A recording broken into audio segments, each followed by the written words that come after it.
Hello everybody and welcome back to another vending video by Gumball Machine Warehouse. As you can see, we have a triple vent here, but it's missing its front panel. So we're going to go ahead and show you how to install one of those.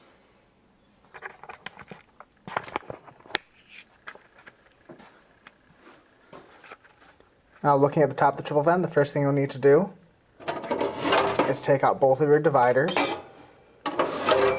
Just set those off to the side. And we've got your new front panel. Now you can see the cutout is at the top, and that's exactly how you'll want it. Just slide that inside, and it should fit right in.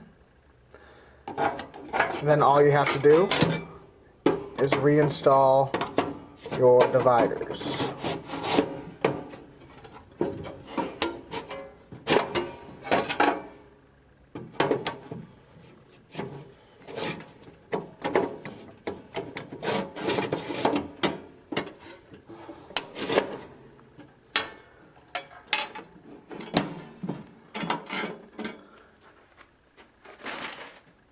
And your triple vending machine is all set.